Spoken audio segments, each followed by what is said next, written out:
Olá, é possível minimizar os impactos causados pelas chuvas no Vale do Itajaí?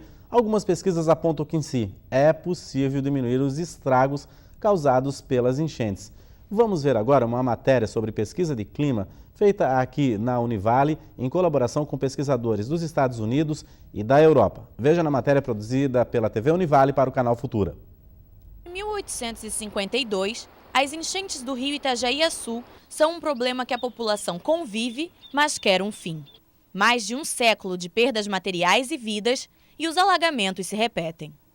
Em 2008 e 2011, o rio Itajaí-Açu e afluentes como Itajaí-Mirim foram responsáveis novamente por momentos de pânico, destruição e calamidade pública. Pesquisadores da Universidade do Vale do Itajaí e de universidades europeias e norte-americanas estudam os desastres naturais na região e, em especial, na bacia do rio Itajaí-Açu. O projeto internacional entre a Univale e universidades dos Estados Unidos e da Europa pretende entender o porquê desses desastres naturais, através de pesquisas dos efeitos das mudanças climáticas nas regiões costeiras. O objetivo é fazer um estudo das áreas atingidas por enchentes na região de Itajaí, além de explorar as áreas de risco. A grande questão nossa é buscar não só entender, diagnosticar o problema, mas exatamente também buscar desenvolver planos para tentar minimizar os problemas das inundações, principalmente ligados às questões de uso e ocupação do solo e que possam auxiliar os planos diretores dos municípios da região. Na realidade, a gente percebe que cada vez mais nós temos inundações mais frequentes e essa frequência de inundação, logicamente, dentro de áreas cada vez mais urbanizadas, elas estão fazendo com que as pessoas elas sejam cada vez mais atingidas por esses problemas. Enquanto não se acha ainda uma solução, pelo menos as catástrofes fizeram com que as prefeituras investissem na defesa civil. Em Itajaí, um dos municípios mais atingidos em 2008, o que era apenas uma sala virou um órgão equipado com tecnologia de ponta. Telemetria para medir o nível do rio e sistemas de alerta ajudam a população a, pelo menos, sair das áreas de risco. Um outro investimento também que o município fez a partir de 2009 foi então com a questão humana. Nós abrimos um concurso público, e hoje a Defesa Civil conta com funcionários efetivos na área de Defesa Civil. E qual é a grande diferença de um município possuir agente de Defesa Civil efetivo? Ele garantir essa continuação dessa história, desse trabalho preventivo ao longo dos anos. Mesmo com a troca de gestores, ele não tem um desmonte por integral da estrutura. A Defesa Civil também investe na educação. Em escolas localizadas em bairros que alagam, foi implantado o projeto Agente Mirim. Nessa, 12 alunos aprendem métodos de prevenção, socorro e assistência. Então, a escola é o polo fundamental, um polo importante para a gente poder divulgar as informações sobre o desastre, sobre o que fazer em caso de desastre. Principalmente o jovem, a criança, o adolescente, algo que acontece na vida dele precisa ser debatido na escola. E a escola é o polo onde a gente pode estar levando as orientações e eles podendo saber o que fazer se isso acontecer. Os alunos participam ainda de treinamentos para ajudar professores, colegas e a comunidade a deixarem a escola, a casa ou o bairro em segurança no caso de situação de emergência. Eu aprendi, assim, mais ou menos, o que a gente deve fazer, como a gente deve fazer para quem ligar em caso de emergência ou em caso de risco.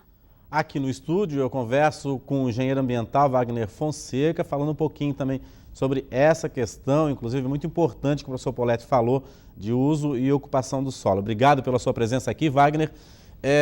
Essa última parte da matéria vem dando certo, a telemetria, os avisos, as pessoas estão sendo avisadas que vai ter cheia, vai ter enchente, Mas aquela primeira parte ainda não há como evitar esses alagamentos, O professor Poletti aí na matéria falou sobre o uso e ocupação do solo, que as pessoas estão vindo para os centros urbanos, e tomando aí alguns lugares que não deveriam tomar, qual é a sua percepção a respeito disso?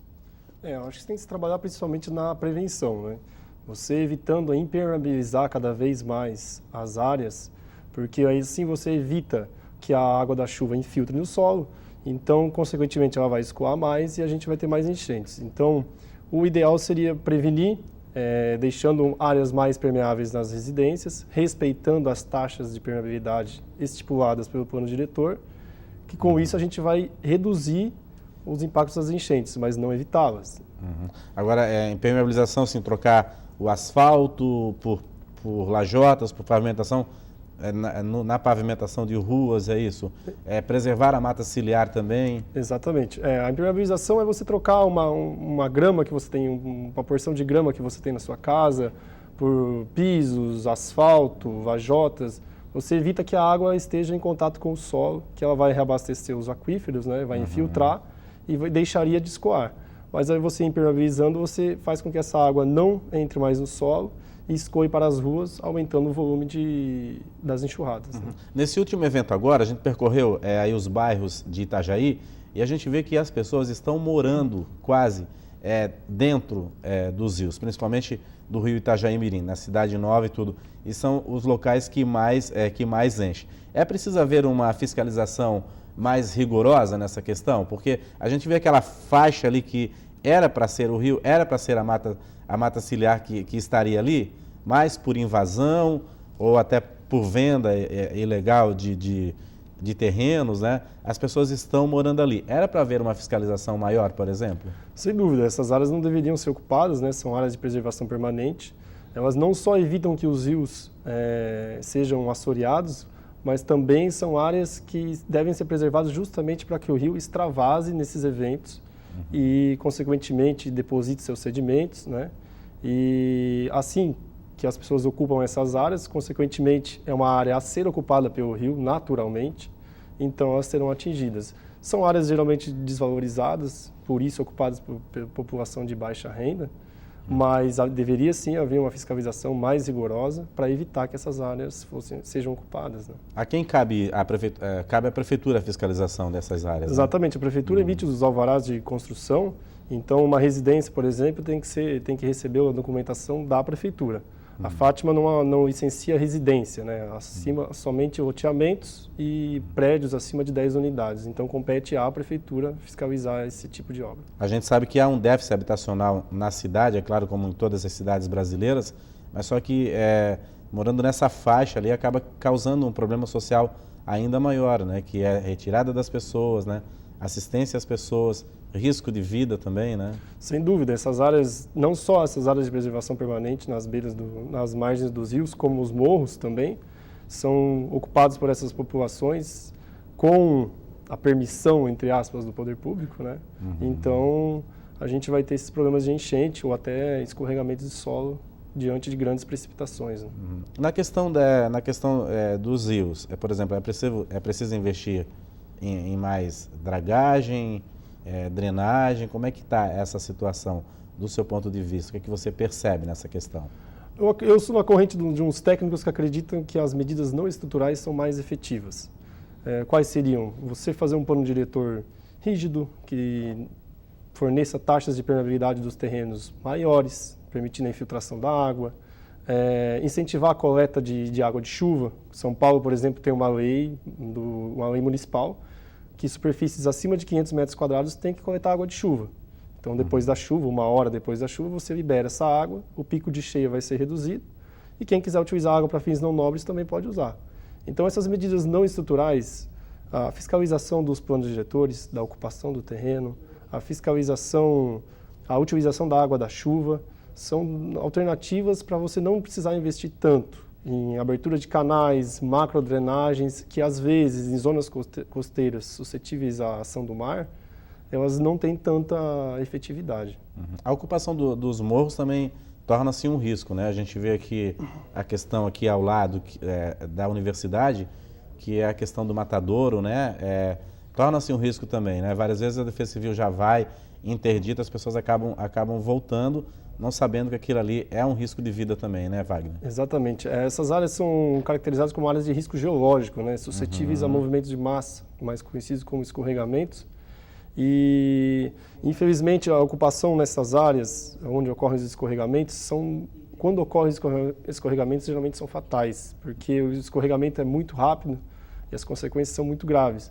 Mas também são áreas preocupantes, principalmente com muita chuva, porque o solo fica mais pesado, um centro de massa deslocado ali no solo e, consequentemente, acontecem os escorregamentos. Como é que você avalia a questão do solo aqui? Em 2008, houve muito deslizamento, desmoronamento na região de Ilhota, aqui em Itajaí, em muitos locais de Santa Catarina, né? O solo, ele tá empobrecido, por exemplo? Mesmo regiões que são cobertas por vegetação, os escorregamentos acontecem naturalmente. Mas em regiões com ocupação urbana, com implantação de fossas, todo esse tipo, o próprio corte no aterro interfere muito na dinâmica da água subterrânea, que pode vir a causar um escorregamento.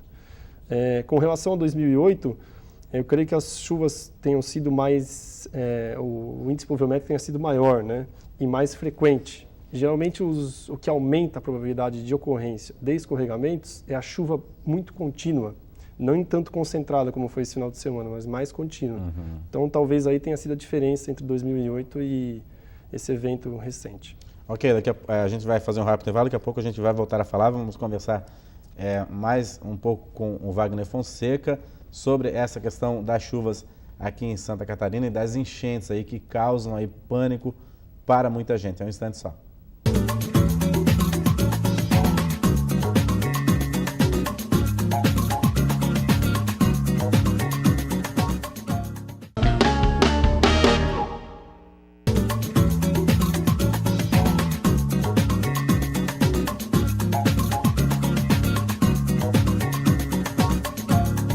O painel Univale está de volta. Hoje o nosso assunto são as cheias aqui em Santa Catarina. Mais uma vez vivemos aí essa apreensão. Eu converso aqui no estúdio com Wagner Fonseca, que é engenheiro ambiental, que está falando um pouco aí sobre essa questão mesmo dos impactos causados. Podem diminuir os impactos? A gente acredita que sim, e a gente vai ver agora uma matéria produzida pela TV Univale para o Canal Futura, que mostra aí um projeto para diminuir esses impactos causados pelas cheias em Santa Catarina, um projeto aqui do Centro de Ciências da Terra e do Mar na Univale. Confira na reportagem. Marcas da enchente na casa de Roberto mostram onde chegou o nível da água. Passam da cabeça do pedreiro, que tem 1,80 m de altura. Essa era a situação da casa no início de setembro, quando o nível do rio Itajaí-Mirim chegou a 9 metros e inundou boa parte de Itajaí. Daria para amenizar um pouco o impacto das cheias aqui na cidade? Eu acho que eles têm como fazer isso, né? Se eles drenam o rio aqui, eu acho que ele não vai encher, né? Ou alarga ele, né? Aumenta ele de tamanho, né?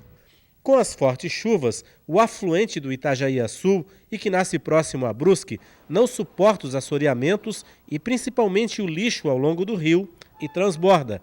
Nessa enchente, bateu o recorde acima do nível normal. Um sistema de telemetria para medir o nível foi instalado no início do ano. Foi eficiente para avisar a população com antecedência a levantar móveis ou sair de casa, mas não evita as cheias. A proposta desse oceanógrafo da Universidade do Vale do Itajaí é fazer canais que facilitam o escoamento da água do Itajaí-Mirim para o Itajaí-Açu, diminuindo os impactos nos bairros ribeirinhos. A ideia é a construção de um mole, né, paralelo à margem esquerda paralelo à margem direita do rio Itajaí-Açu, né, mas saindo da margem esquerda na foz do rio Itajaí-Mirim. Ou seja, nós vamos ter enchentes menores, as pequenas enchentes deixarão de existir, e as enchentes maiores, a água vai escoar mais rápido. Né? E durante o evento de enchente, a água vai estar escoando. Então, o que a gente espera é que o nível que vai alcançar a água vá ser menor nas maiores enchentes e que essa água fique aprisionada por menos tempo. O projeto já foi apresentado para o poder público, empresários e a comunidade numa reunião promovida pela Associação Empresarial da cidade. A mobilização dos setores da sociedade civil organizada é grande para diminuir também as perdas com os constantes alagamentos. O plano tem aspectos positivos e um dos aspectos que dá para apontar de imediato é a simplicidade das soluções, né? O professor João Luiz teve o cuidado de propor medidas viáveis economicamente e também de simplicidade. O que falta agora para implementar é alguns estudos complementares, a questão de impacto ambiental, as questões da parte de engenharia desse projeto, que serão estudadas em momento oportuno, né? E agora esse plano está sendo apresentado, já foi apresentado aos empresários, já foi apresentado ao prefeito, e assim a Defesa Civil agora faz algumas articulações para que esses estudos complementares possam ocorrer, e aí se definir se realmente é viável a construção dessas obras, né, para solucionar ou minimizar os efeitos de inundação em Itajaí. Pois é, Wagner, os estudos foram apresentados, né? Isso aí foi em 2011, houve mais esse evento agora em 2013, né?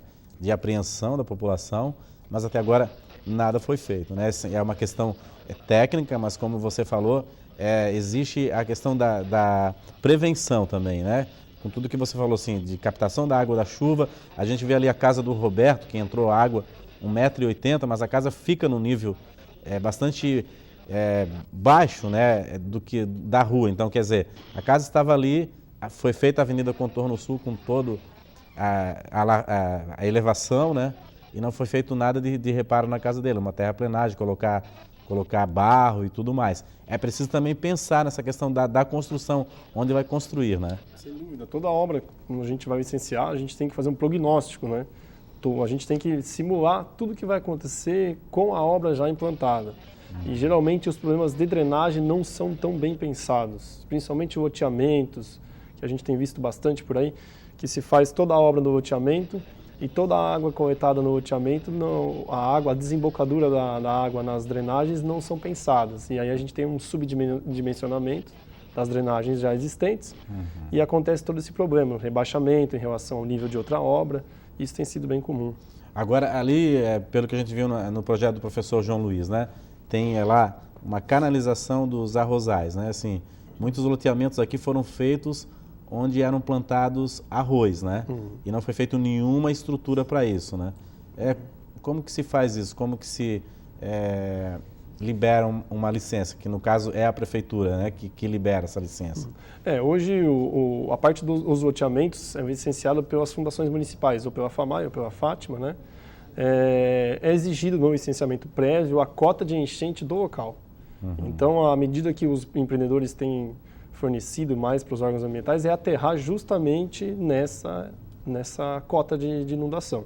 Ocorre que as residências do entorno, como o senhor mesmo disse, ficam à mercê do evento pluviométrico, porque o loteamento licenciado vai ficar na cota superior de enchente, mas as residências do entorno não.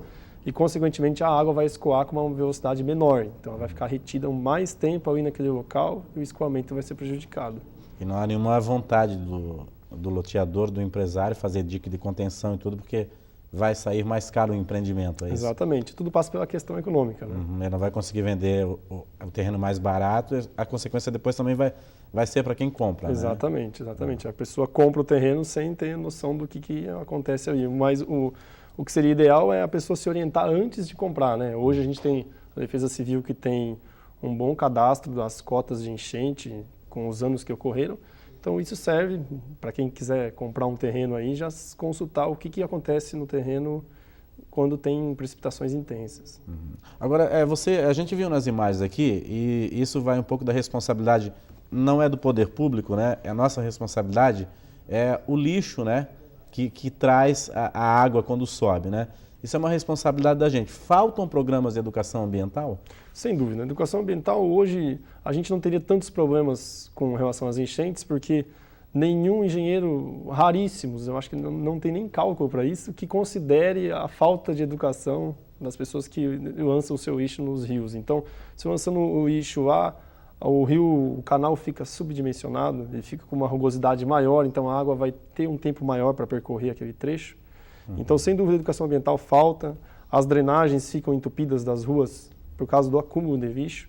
Então, todo o projeto, todo o estudo feito não considera esses aspectos da falta de educação ambiental. E tendo a educação ambiental, sem dúvida, muitos problemas são evitados. Os de enchente são minimizados, porque pelo menos a gente vai ter um melhor funcionamento das drenagens. Você acredita que nesses projetos aí para contenção é necessário colocar também a educação ambiental em pauta? Sem dúvida, porque aí você implantando um projeto de drenagem, você educando a população, o seu projeto vai ter uma efetividade, ele vai ser adequado para o fim dele, que é drenar as águas de chuva, por exemplo, sem ser prejudicado por uns resíduos que vão ser jogados pelos moradores do entorno. Então, fazer a obra sem conscientizar o pessoal que vai ter o benefício, não vai ter nenhuma efetividade, né? Porque eles vão acabar atrapalhando a operação da obra. E a região costeira aqui, o solo realmente é mais frágil, né? Nessa questão, né? A região costeira aqui tem um perfil um nível freático muito raso e bem arenosa. Então, é um solo que tem uma infiltração, a água permeia muito fácil. Então, a gente tem uma saturação rápida do solo. Então, consequentemente, a infiltração da água diminui muito, então a gente vai ter um coeficiente de escoamento superficial mais alto. Consequentemente, deu uma chuva, a situação mais crítica é quando chove num dia, o solo já está saturado e vem uma outra chuva, que o solo já não aguenta mais a água. Então, isso acontece, na nossa região é um pouco complicado, pelo solo, o nível da água ser raso e o solo ser bem arenoso. Voltando a essa questão das morrarias, né? A gente vê aí em Cabeçudas constantes desmoronamentos também, né? Escorregamentos de árvores e tudo. Essa troca aí de vegetação, isso prejudica também? A vegetação nativa, existem inclusive espécies que têm raízes bem profundas que ajudam a segurar bastante o solo. E algumas vezes a substituição dessas espécies por algumas árvores que têm uma raiz bem superficial deixa o solo bem suscetível a movimentos de massa, né? Que, repito, ocorrem até em áreas com vegetação nativa e são agravados principalmente pela intervenção do homem, com a plantação de eucaliptos, por exemplo. Agora, os engenheiros ambientais apostam mesmo na prevenção, né? É na educação ambiental, na prevenção, né? Em métodos alternativos que possam minimizar os impactos causados pela chuva, é isso? Sem dúvida. O nosso objetivo, o objetivo da profissão, numa das disciplinas mais famosas, a avaliação de impactos ambientais, nós temos que fazer um prognóstico, como que vai ficar aquela obra e quais os efeitos que ela vai causar. E nesses estudos já prevê as medidas que vão mitigar os impactos ou mesmo, às vezes, até eliminá-los. Ok, Wagner, queria agradecer a sua presença, obrigado aí pelos seus esclarecimentos e pela participação aqui no Painel Univale. Obrigado a você. Muito obrigado. O Painel Univale fica por aqui, até o próximo programa.